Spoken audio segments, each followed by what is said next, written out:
So while pointing this out quickly, if I get it right, you can actually like get the sun to be like a bit ping-pongy. There we go. Just near there. Look. Can't do it now. Hey guys, Black House here once more with Let's Play Hearts 4 as the British Empire. Aha! Said it right this time. Last time, we were building up more towards the war and getting a lot of things out of the way and over and done with. Because we have a lot of things we need to do. This time, we are literally just building up again. It's going to take a while to get it all done, which is going to be annoying in itself. We don't really have that much we need to do. Shamefully. Problem we really have is just getting all this done. Good news is we are getting the factories now. We're going to wait till we've got 10 military experience to spend on getting artillery put into our groups. But we need the factories to actually build the artillery now. And we're not on the way to getting them built up just yet. And this is getting built up though, that's nice to see. Production efficiency! Because we're very efficient being efficient. We can nearly mobilise up. Just need to, if this goes off, it's probably going to take a while longer than that. If this happens before we get... Well, that's not going to be 20 days, is it? That's nowhere near 20 days. Getting some artillery up now. The general rearmament, then we're going to go down this tree to get the research slot, Royal Ordnance and the BSA. We're getting close with the fascism. It's slowing down again though, which is annoying. I like the idea that it slows down because it gets harder to find people who aren't already fascist. It makes sense. It just gets annoying. It's like every time, hey, we're going and we're slowing down.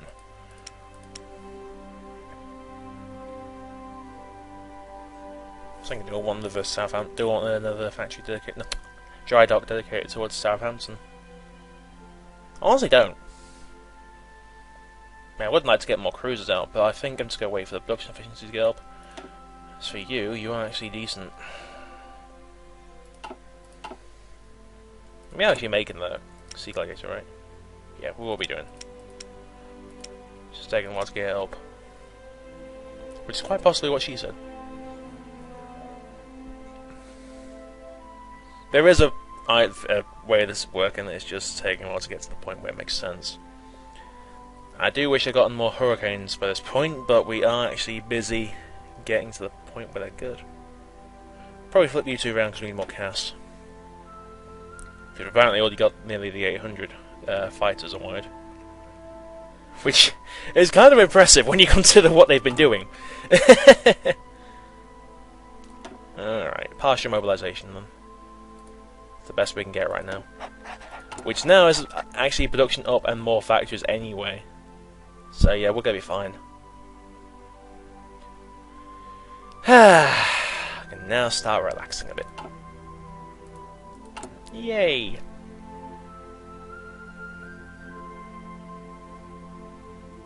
Well, the artillery is getting up now. We could actually start working out some of our divisions in the Royal English.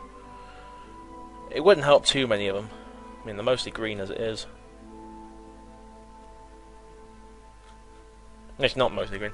They're mostly trained as it is. I don't really want to waste material. Get the A13. Let's get out of the way. And what was I doing? I forgot what I was going to do. Production. We need to set up the heavy tank destroyers now. So set 2 of you to want them. Yeah. This is going to form like a part of a breakthrough group. Or like a shunt group, as it were, I guess. Because I don't use a lot of tanks, but when I do, I make them count. So I like using my heavy tanks. Fascist assault divisions form.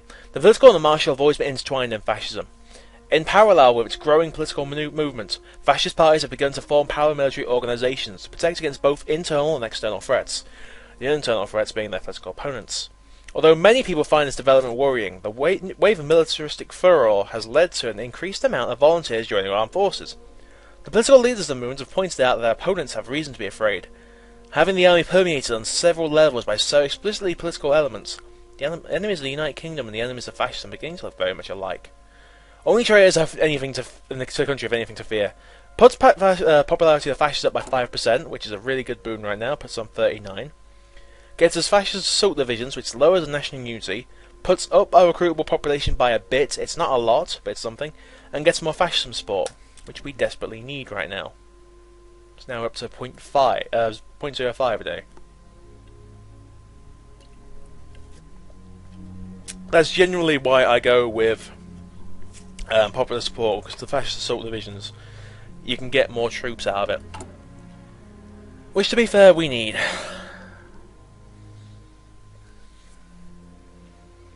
And we're not doing too badly for troop numbers. It's just annoying.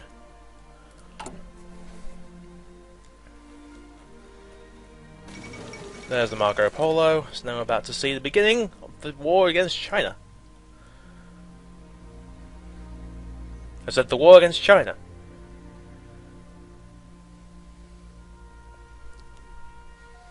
Just give it a second. Oh, it's not the right one. Oops. Oh, right, because that's the border skirmish where the Chinese can potentially give you land up to here. Gotcha. Thought it was the wrong one.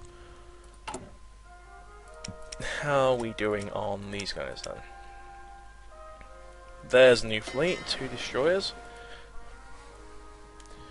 You guys are the green fleet. HMS Hardy.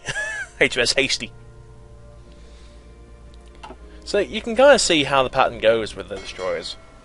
The idea is, with destroyers, the first class of the name of the first ship that comes out is generally what the class is named after. So if it's the first ship the class of destroyers is the Amphion, for instance, it's an A-class destroyer. And it tends to go like that with major designs. If they get a subclass, it tends to go like B and C. And they can make subclasses. I think they got out of this pattern when it came around to making the weapon class, the battle and weapon class destroyers, because they actually made it very simple after that. Because they actually varied it quite a lot with it. If you look up all the classes they used during World War II, it's complex as hell.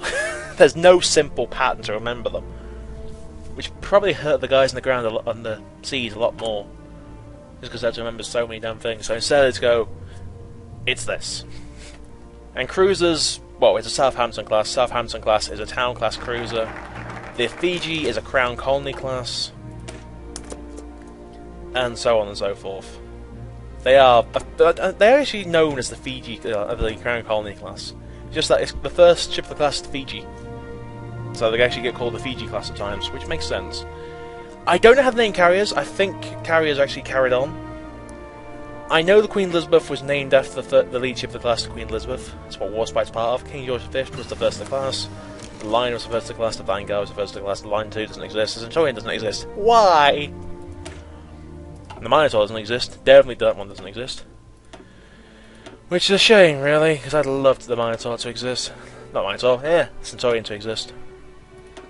Alright, so from this point, what do we grab? Self-propelled artillery wouldn't be bad, especially with Matilda. But I do think it's time to get the interwar artillery up.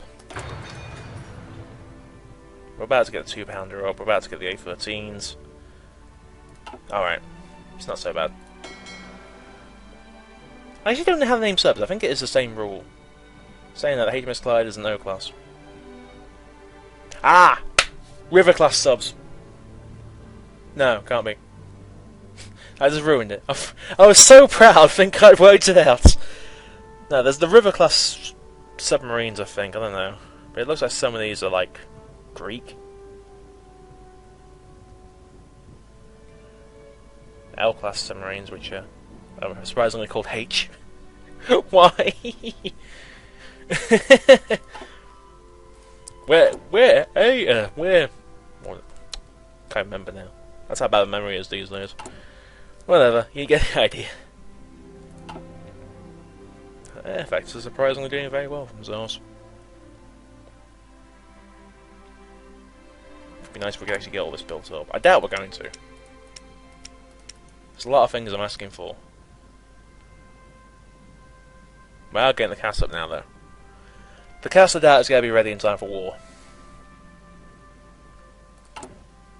Which oddly reminds me, we need to get oil experiments soon.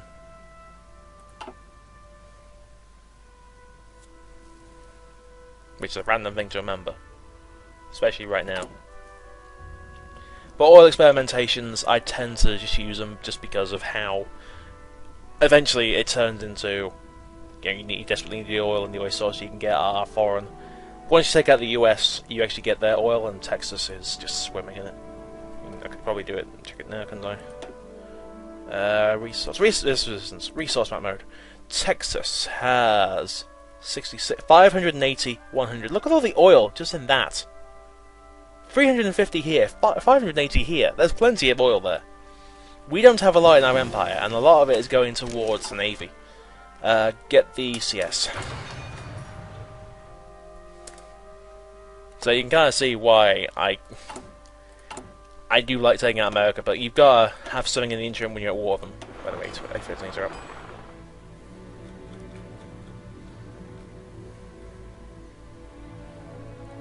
Was that a CS? No, we're about to get the 2-pounders up though. Admittedly, I am somewhat surprised that you've got 18-pounder artillery pieces, but you've got 2-pounder shells.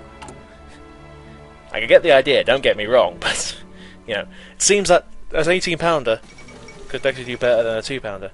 Japanese build up on Chinese border, so here comes the war, here comes the war. And, no, there we go. Now the fun begins. Problem is, the Soviets send the Germans send stuff against them, which is weird in itself, considering they're meant to be friendly with each other. Yeah, look, they declared one Shaanxi, sent 2 divisions to Shaanxi. Declared one China, sent divisions to China. The Soviets and the Germans both don't want the Japanese to win. That's how bad it gets down there. Also, we actually have the thing now. So, get your free support artillery. I'm going to max this out just so you can get your artillery quickly. See if you can get your artillery set up, we can be fine. The 2-pounder is done, nice. It's about to be 38. The machine. Let's get a better computer. That tends to be what slows you down the most, just research time, so always go with the computer. There's no reason not to at the start of the year, or near the end of it. You generally want to be looking at research for next year. Potentially try and leave it as late as possible, but if all texts are going to end up going over the year, then go for the over the year ones. Go. Especially if it's a computer. I mean, computers are better to get early. Keep the research time as low as possible. I am multitasking, by the way. So, how are we going? They should struggle. Saying that, this is a breakthrough here, thanks to the Navy. Isn't a breakthrough here, thanks to the Navy. Not doing too badly, then. Gonna have you guys are actually fully equipped now. Good. So we can lower you, not to that, to that. You guys are going to get your reinforcement artillery pieces, which we need a lot of. How many are you building a day? 7. 7 a day? Really? That's not bad. No, 3 a day. Okay. 3.5 a day, rather. That's not bad. And then we got mobile, and we get all the building done. Yeah, we'll be fine.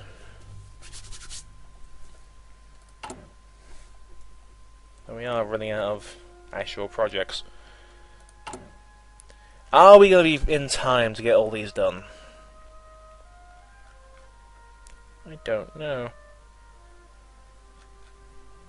Don't want you. Civil War, no. I don't want a civil war at all. It's counterproductive.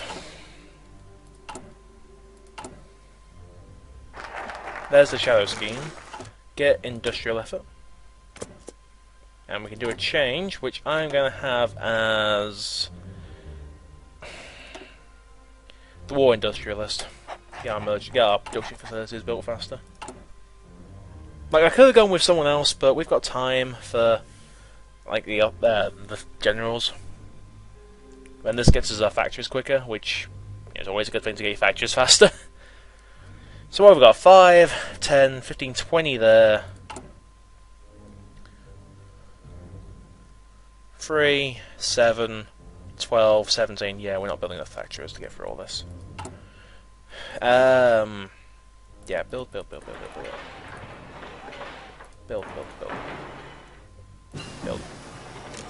No other close support, the artillery heavy tank, which surprises me when you think about it.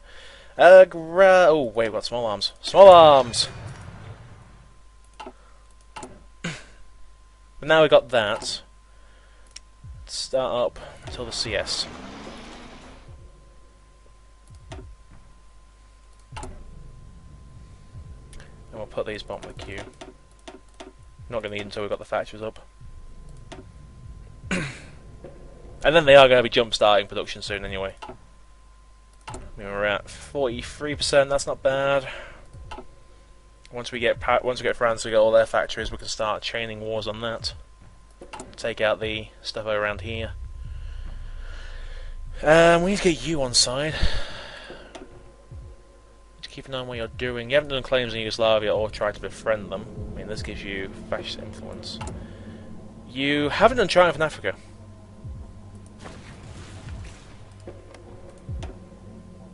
You haven't befriended them either. Really? It's actually interesting.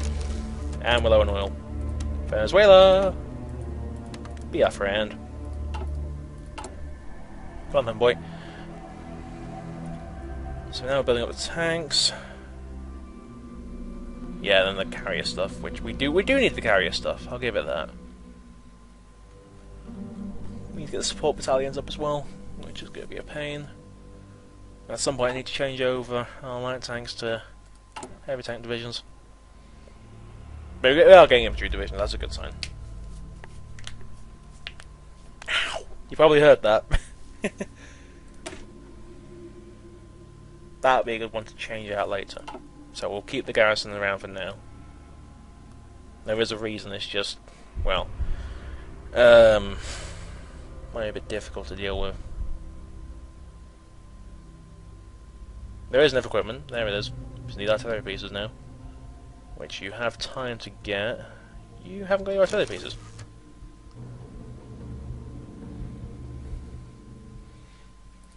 Max this out again, then get your artillery. Come on. Won't take you too long.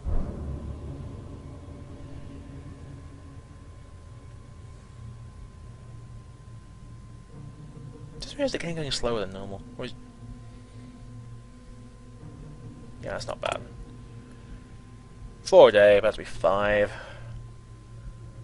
It's not bad. Artillery you need anyway, so we're in support battalions for now. Cass will be getting better. It would be nice if it was more than 5 a week.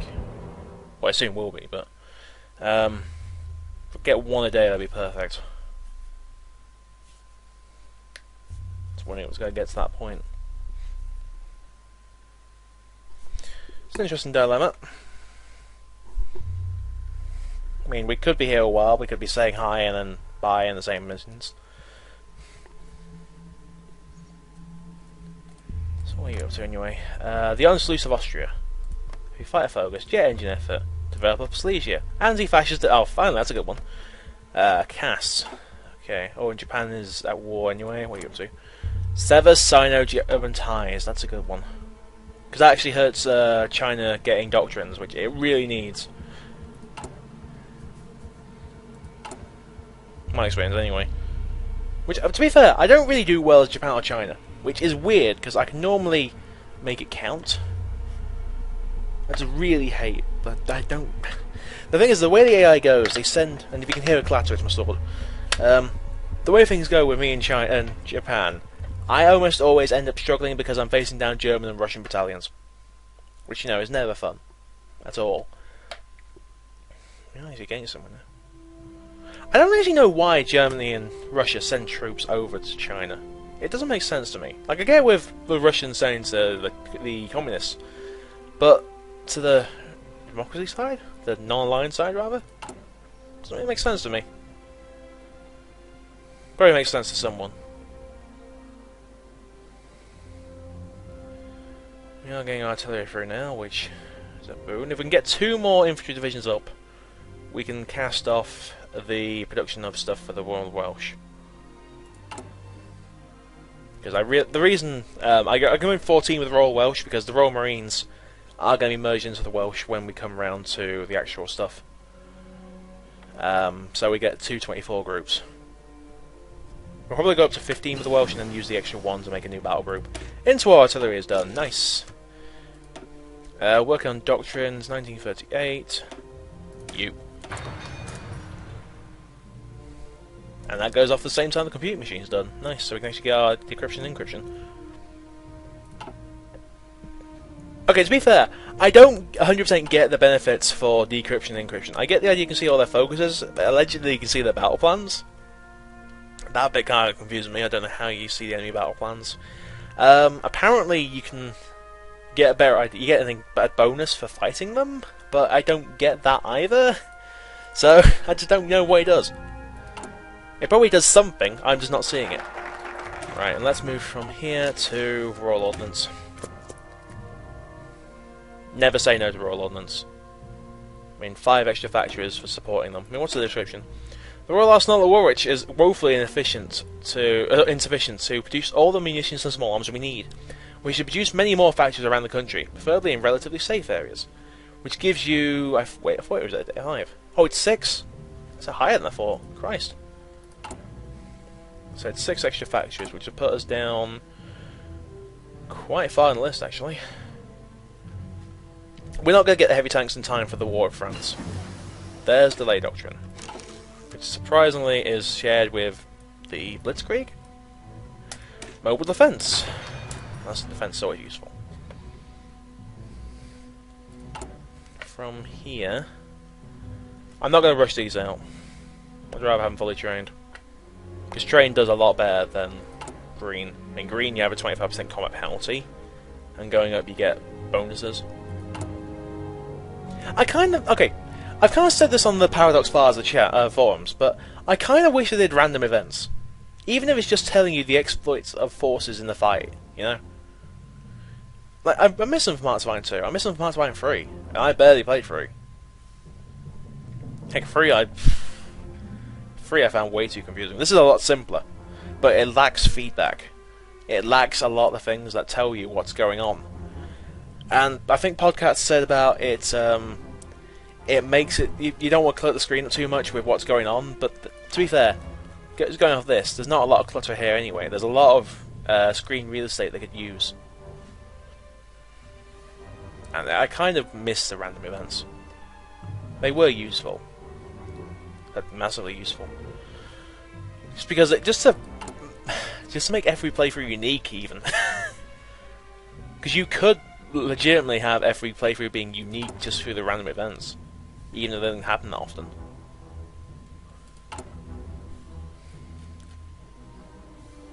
And let's be honest, they didn't happen that often, but when they did, it was a nice change of pace. Just to be able to go, hey, this is going on. So we get support weapons, then we've got a good shot there. Are you actually doing anything useful then? You're doing jet... Okay, I'm surprised they haven't done Pact of Steel, but that actually works for us. So legitimately they could go with Italy, well they could legitimately get Pact of Steel when they're under another faction. That works. Actually works a lot better than I thought.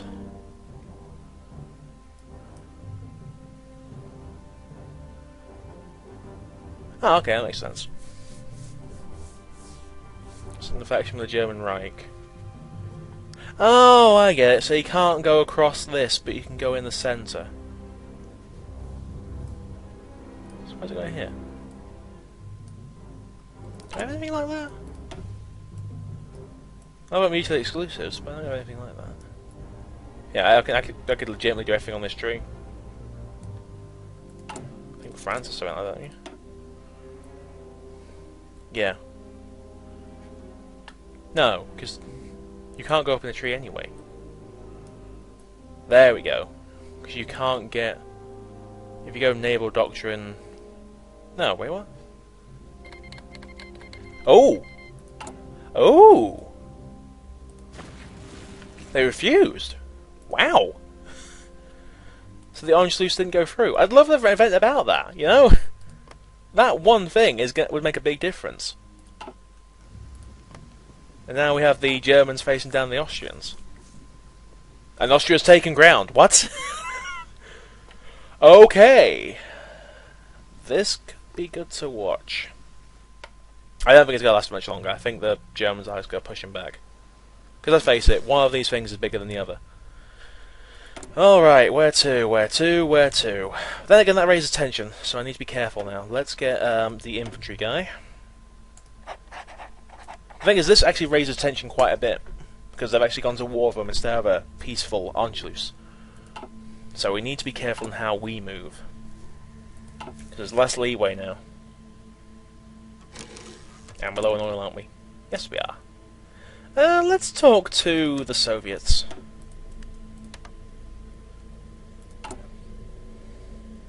Honestly, I would laugh if the Austrians managed to push them back. I doubt they will. It's like David versus Goliath, just watching it. It's not going to happen. That would be a fight worth doing. You have to rush through the stuff down here, though. Form Austria-Hungary again. Potentially a fun challenge. Form Austria-Hungary. Doesn't matter for another time. So I'm 48, and it's going to take a while. This is strangely silent. One side, they're probably both planning, but there we go, there's a fight going on. So let's see this push back to Vienna. I don't know. Oh, it's a foreign claim, so it will be a core state. Damn it! You ruined it. I was so hoping when they took it, it count as colony, because it's not the Anschluss; it's a different form of annexation. You ruined my dreams. I'm actually impressed they've managed. Oh, there we go. That's where the battle's happening. That's the Germans. This didn't go last much longer. 51% world tension. What? Because the Soviets sent so many volunteers to China, holy Christ, and the Italians sent volunteers to the German Reich. Alright, from here to 38. We're doing everything here. We've got the Matilda stuff. It's really for artillery, we're getting doctrine. I kind of want to change doctrine here.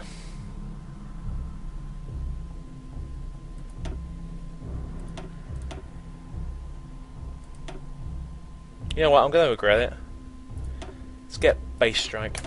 Just to help out our carriers. Because we're going to be building a carrier fleet instead. I can't remember what the other one is, isn't it like convoy raids or something like that? Trade interdiction. But we're not the strong, we're not the weaker navy. There we go, the Germans are just blitzkrieging it now. That's not going to last much longer. Wipe out. I will admit, it is nice to see just how this goes.